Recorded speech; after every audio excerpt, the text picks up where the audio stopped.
Bienvenidos a otra clase de semiología. Hoy vamos a estar abordando un poco lo que sería el examen físico abdominal.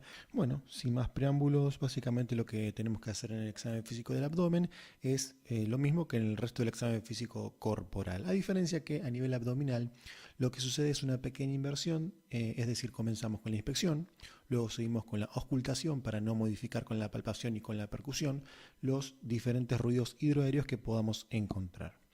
¿Qué vamos a evaluar a la inspección? Bueno, inicialmente vamos a evaluar las generalidades. Obviamente el paciente tiene que estar en decúbito dorsal, cómodo, en un ambiente cálido, con las piernas extendidas y las manos a los lados. Y tenemos que hacer una división mental en los 9 cuadrantes en los cuales podemos dividir la región abdominal.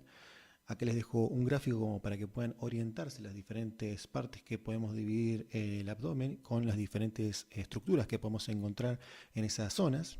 Y una vez realizado esta división mental, procedemos a la inspección, en la cual vamos a evaluar más que nada tamaño, forma, simetría, coloración, la presencia de lesiones o malformaciones o nódulos o tumores que podamos distinguir a simple vista. Pero básicamente nos podemos encontrar con diferentes abdómenes, con diferentes características, como ser un abdomen distendido o globoso por diferentes causas. Podemos encontrar un abdomen plano o levemente excavado. Esto básicamente lo que podemos ver en la imagen es un abdomen normal. Podemos encontrar diferentes alteraciones, como por ejemplo el signo de Cullen, que se caracteriza por la presencia de equimosis periumbilical, que generalmente es consecuencia de una pancreatitis necrotizante, así como el signo de Gray-Turner, que también es una equimosis, pero esta vez localizada a nivel de los flancos. Si bien no es patognomónico de la pancreatitis, puede encontrarse también en otras situaciones, como por ejemplo una ruptura de vaso. Son signos que son fácilmente distinguibles y que podemos observar con una simple inspección al examen físico. A su vez también tenemos otras alteraciones, como por ejemplo la presencia de líquido cítico a nivel abdominal, que como pueden ver lo que hay es un abdomen bastante globuloso con una concavidad en la región del epigastrio.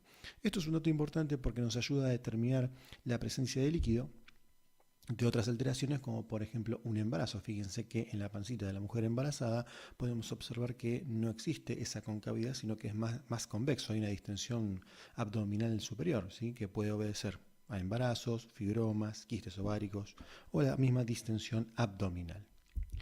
A su vez también podemos encontrar abovedamientos asimétricos que pueden corresponder a tumores, a hernias, lipomas y a diferentes causas. A su vez también lo que tenemos que evaluar es la presencia de un posible abdomen excavado, que es más frecuente de observar en desnutridos, aunque puede evidenciarse también en paredes hipotónicas o con pliegues abundantes, más que nada en aquellos pacientes por ahí que han sido sometidos a liposucción y, digamos, por la disminución de la tonicidad de la pared se puede ver un abdomen excavado cuando el paciente adopta la posición de decúbito dorsal.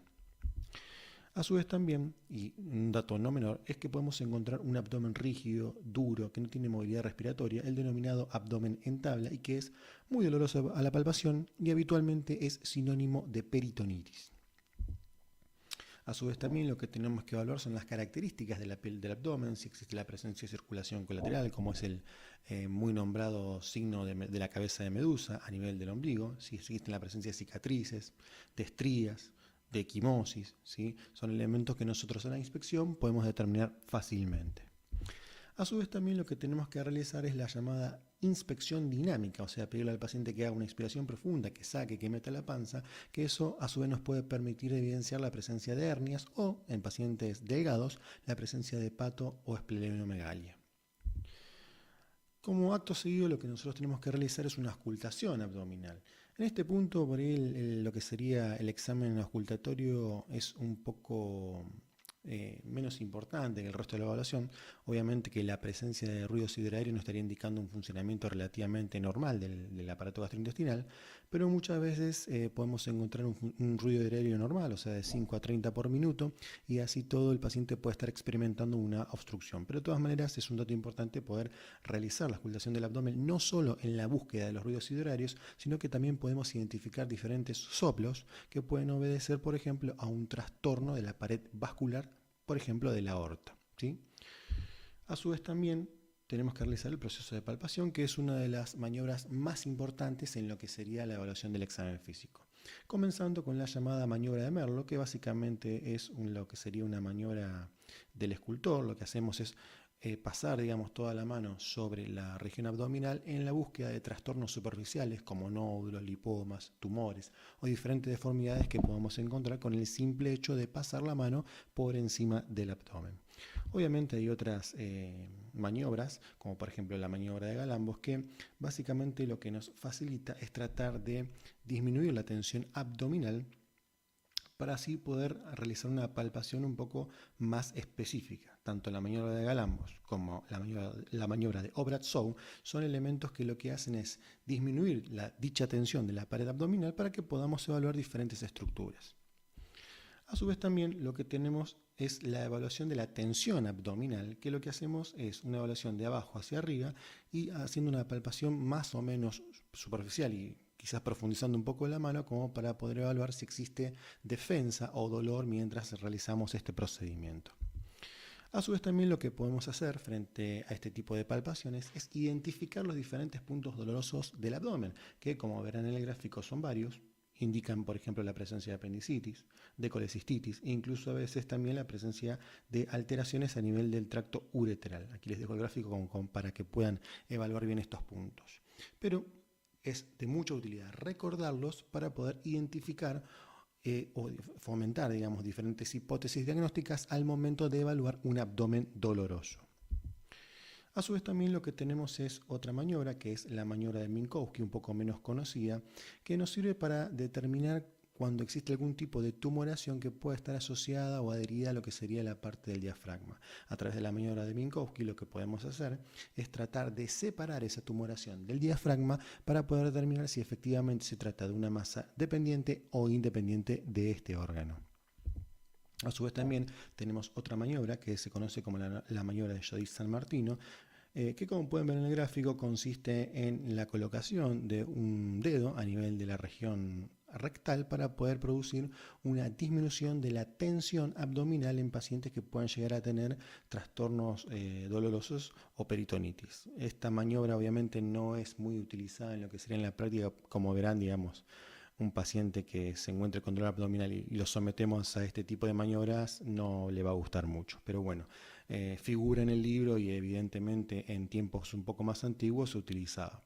Obviamente con el advenimiento de diferentes técnicas complementarias, como ser por ejemplo la ecografía o la radiografía, obviamente este tipo de maniobras ha quedado un poco en desuso.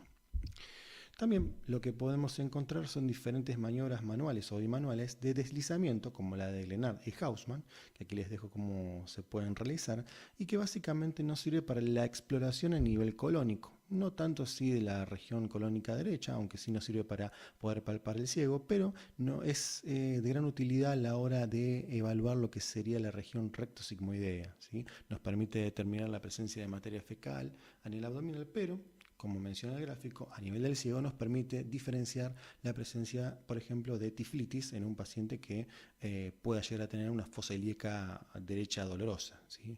O sea que eso puede, digamos, ayudarnos a diferenciar un poco. Obviamente no tiene una alta sensibilidad y especificidad, pero nos puede llegar a orientar a lo que sería una tiflitis de una apendicitis.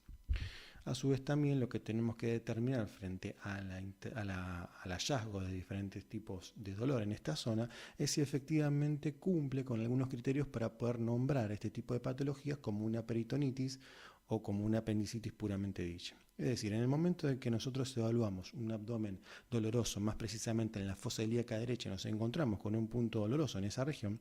Obviamente el punto doloroso es del punto de McBurney, que es muy sugerente de apendicitis. Lo que tenemos que determinar es si existe un signo de Bloomberg positivo, que es el dolor que se produce a la descompresión y que indica que estamos frente a una irritación peritoneal. En este punto es denominado punto o signo de Bloomberg y cuando nosotros realizamos esta misma maniobra en otro cuadrante abdominal se denomina signo de Musi. Pero básicamente este tipo de elementos nos ayuda a orientar el diagnóstico a una patología más frecuentemente como lo es la apendicitis, no tanto la tiflitis, ¿sí? Que es la inflamación del ciego. A su vez también, como mencioné con anterioridad, otro tipo de evaluación que tenemos que realizar en la palpación es en la búsqueda de diferentes alteraciones a nivel vascular, como ser en la aorta, que si nos encontramos, por ejemplo, con un aneurisma de aorta, vamos a encontrar una masa pulsátil, lo cual nos va a orientar a la presencia de un determinado aneurisma propiamente dicho. A su vez también tenemos otros órganos también importantes para hablar, como por ejemplo el hígado, ¿sí? El hígado obviamente se encuentra en la región del hipocondrio derecho, y para la evaluación del hígado lo que tenemos que realizar es una palpación desde la fosa ilíaca derecha, porque el hígado puede encontrarse bastante agrandado, e ir subiendo para tratar de encontrar el reborde del mismo, ¿sí? Habitualmente el hígado no mide más de 12 centímetros, pero el tamaño no lo vamos a determinar con la palpación, sino que lo vamos a hacer con la percusión, que lo vamos a hablar un poquito más adelante. Obviamente tenemos diferentes maniobras para poder palpar el hígado, como por ejemplo la maniobra de Chauffeur o la maniobra de Gilbert, como pueden ver en la imagen. Pero básicamente yo recomiendo que la maniobra que vayan a utilizar es la con la que ustedes se sientan mejor. Eso es lo más importante. La maniobra que a ustedes les permita estar más cómodo y poder palpar el hígado es la maniobra más importante que ustedes tienen que utilizar. No es preciso recordar los nombres propios de cada maniobra, pero si la pueden recordar, mejor. También tenemos diferentes maniobras para evaluar los diferentes puntos, como por ejemplo la maniobra de Murphy, en la cual nosotros colocamos los dedos pulgares sobre el punto doloroso de Murphy y le pedimos al paciente que inspire. De esta manera tratamos de acercar lo que sería la región de la vesícula a la zona de nuestros dedos, y en el caso de que produzca dolor, eso daría un signo de Murphy positivo. También, digamos, lo que podemos hacer de la misma forma que palpamos el hígado es palpar el vaso, aunque en este punto lo que se realiza es poder realizarlo a partir, digamos, de un decúbito dorsal del paciente con una técnica de enganche, como pueden ver en la foto, o también podemos solicitarle al paciente que se ponga en decúbito lateral, ¿sí? Que es la llamada maniobra de Naegeli, en la cual nosotros le pedimos al paciente que se ponga en un decúbito intermedio, más que nada sobre el decúbito de la región derecha, y de la misma manera que lo hacemos en la maniobra de decúbito dorsal, le pedimos al paciente que inspire para poder provocar un descenso del vaso. En este caso, a diferencia del hígado, el vaso, si es palpable, es de por sí patológico. En cambio, el hígado puede, digamos, ser palpado y puede ser normal palparlo. De hecho, en personas muy delgadas se palpa. También otra variante que podemos realizar con un decúbito lateral es la maniobra de Merlo, que nos sirve también para poder encontrar el vaso. Obviamente estas técnicas no tienen que hacer todas las técnicas en un mismo paciente, sino utilizar aquella que a ustedes les rinda mejor fruto, ¿sí? Otra maniobra muy importante es la percusión. En este caso les puse un cartelito, si no vieron el video anterior, para hacer un pequeño repaso sobre los diferentes sonidos que podemos encontrar. Y a su vez también, muy importante, y si no lo han visto el otro video, es también cómo uno tiene que percutir, ¿sí? También van a encontrar en el canal un video donde les muestro con ambas manos cómo percutir de forma adecuada, tanto para el hombre como para la mujer. A su vez también, uno de los protocolos que tenemos que seguir a la hora de realizar una percusión a nivel del abdomen, y que básicamente o personalmente es la que yo utilizo, es comenzar la percusión desde la región epigástrica e ir en descenso en las tres direcciones, como pueden ver en el gráfico. De esta forma lo que vamos haciendo es abarcar la mayor parte de la región abdominal, y de esa forma, si encontramos algún ruido o alguna alteración, va a ser fácilmente identificable. Recordemos que a nivel abdominal el ruido predominante es el timpanismo por la mezcla de aire y líquido que podemos encontrar en las vísceras intestinales. La región, digamos, que conocida como el espacio de Traube, es la zona donde podemos encontrar la región de la cámara gástrica y es por excelencia la zona de timpanismo, aunque podemos encontrar una matidez en dicha región que puede ser causada por esplenomegalia, una de las causas más frecuentes, derrame pleural izquierdo, tumores del techo gástrico y agrandamiento hepático. Las últimas tres son un poco menos frecuentes, pero hay que tenerlas en consideración para hacer un diagnóstico diferencial. A su vez también podemos encontrar una matidez en el resto del abdomen, y que si esta matidez es desplazable, o sea que cuando nosotros le pedimos al paciente que cambie su decúbito, por ejemplo el decúbito lateral izquierdo, podemos encontrarnos con que nos enfrentamos a una alta posibilidad de que el paciente tenga líquido acético en la cavidad abdominal, ¿sí? Esto es una maniobra muy útil para poder diferenciar este tipo de trastornos. A su vez también lo que podemos realizar es lo que se llama la maniobra de la onda acítica o choque acítico. Como pueden ver en la imagen, se coloca una mano en la zona contralateral a la cual queremos evaluar y con la otra realizamos una pequeña percusión, y con nuestra mano vamos a poder sentir el choque de la onda líquida en dicha región.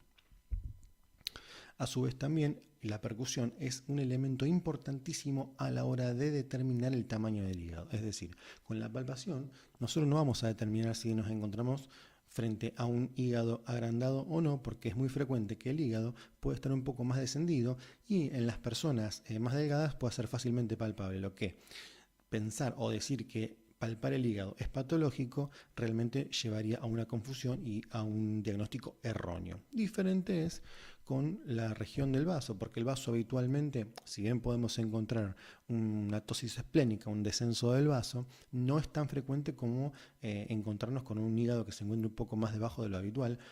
Y además, aunque la persona sea muy delgada, en condiciones de normalidad el vaso no se palpa, a diferencia del hígado que sí lo podemos palpar, ¿sí?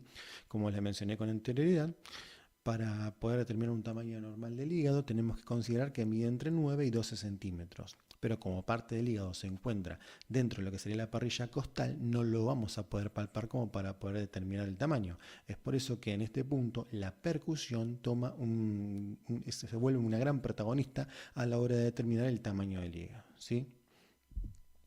A su vez también el hígado no sirve frente a una situación de ascitis para poder determinar el signo del témpano, que básicamente es pedirle al paciente que inspire lo más profundo posible para así poder exponer el hígado en su mayor extensión y de esa forma, si no, estamos frente a un paciente que pueda llegar a tener líquido libre en la cavidad abdominal, si lo presionamos vamos a sentir como si fuera un cubito de hielo volviendo hacia la superficie y esa sensación que vamos a sentir en nuestra mano es lo que se denomina el signo del témpano. Aquí les dejo un gráfico que me pareció muy interesante para no llevar a confusión cuando nosotros palpamos un hígado, cuándo es patológico o no. Fue extraído de la Argenta y la verdad que me parece bastante útil a la hora de hablar de un hígado palpable o no. Se los dejo como para que ustedes lo miren. Obviamente también está en el libro Argenta como para que lo puedan revisar. A su vez también la percusión nos facilita también determinar la presencia de agrandamiento o no del vaso, ¿sí? Habitualmente lo que podemos hacer es cuando hacemos la palpación con la misma maniobra poder realizar la percusión en dicha zona, como pueden ver en la imagen, y la matidez normal no sobrepasa generalmente la línea axilar media, aunque hay casos en los que sí lo sobrepasa, y habitualmente no se ve más allá de la 9ª o la 10ª costilla. Es decir, más grande de estos límites implica que pueda haber un agrandamiento del vaso, ¿sí? Y otro tipo de maniobra de percusión es el método de Castell, que básicamente se percute, digamos, el último espacio intercostal sobre la línea axilar anterior. Habitualmente lo que vamos a encontrar normalmente es la sonoridad producida por el pulmón. Básicamente estos son los elementos que nosotros podemos determinar y buscar a la hora de la evaluación abdominal. Obviamente uno puede encontrar diferentes alteraciones patológicas, no es la idea revisarlas a todas, pero sí es dar un pantallazo básicamente de cómo tenemos que realizar un examen físico del abdomen. Obviamente el examen físico va acompañado de la evaluación, la interrogación, la anamnesis del paciente que nos va a dar, digamos, la orientación diagnóstica y el examen físico va a complementar lo que nosotros podamos luego conformar como diagnóstico. Está un poco menospreciado hoy en día, como mencioné, por los diferentes exámenes complementarios que uno puede solicitar, pero la idea, digamos, es que la parte de la semiología no se pierda porque no todos siempre vamos a trabajar en las condiciones más óptimas, no todos sabemos cómo realizar una ecografía y no siempre vamos a tener los elementos de la tecnología a mano como para poder llegar a un diagnóstico fácilmente. Por eso la idea es que uno no tiene que ir con la base de subestimar lo que sería el examen físico abdominal. La evaluación de un abdomen generalmente es dificultosa porque nos encontramos frente a un mar o un océano de diagnóstico y un océano de dudas. No siempre, digamos, tenemos la certeza de realizar un diagnóstico en este tipo de campos, ¿sí? El 50% de los casos de las causas de la consulta de dolor abdominal son banales, pero el 50% puede traer consecuencias inesperadas y puede traer complicaciones para el paciente. Examen físico del abdomen. A la inspección debemos evaluar la forma, el tamaño, la presencia de algunas alteraciones y dividir el abdomen en los 4 cuadrantes correspondientes, tomando la línea imaginaria a partir del ombligo, o en los 9 cuadrantes correspondientes con las líneas imaginarias correspondientes. Auscultación. Se debe auscultar los cuadrantes y las regiones del abdomen en la búsqueda de los ruidos hidroaéreos.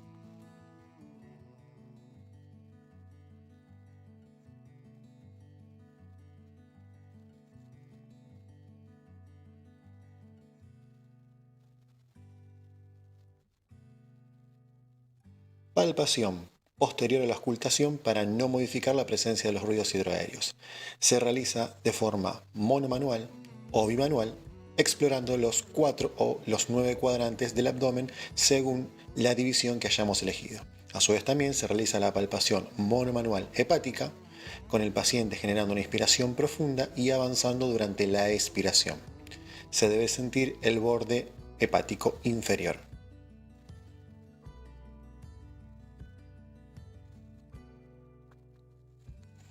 También en la misma posición se puede realizar, comenzando desde la fosa ilíaca derecha, la palpación esplénica.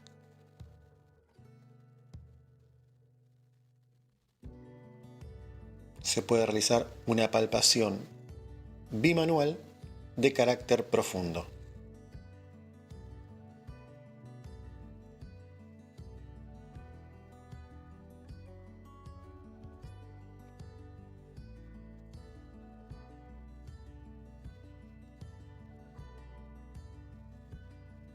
Percusión. Se deben percutir de forma irradiada hacia la zona inferior los 9 o 4 cuadrantes seleccionados en búsqueda de alteraciones, como matidez en lugares no apropiados.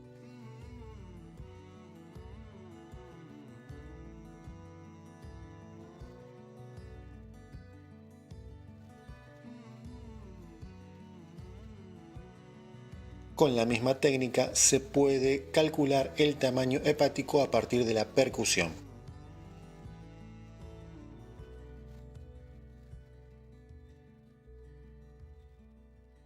Se evalúa el timpanismo en el espacio de Traub y, a su vez, colocando al paciente en decúbito lateral derecho, como se observa en la imagen, se puede buscar la presencia de la matidez correspondiente a la región esplénica.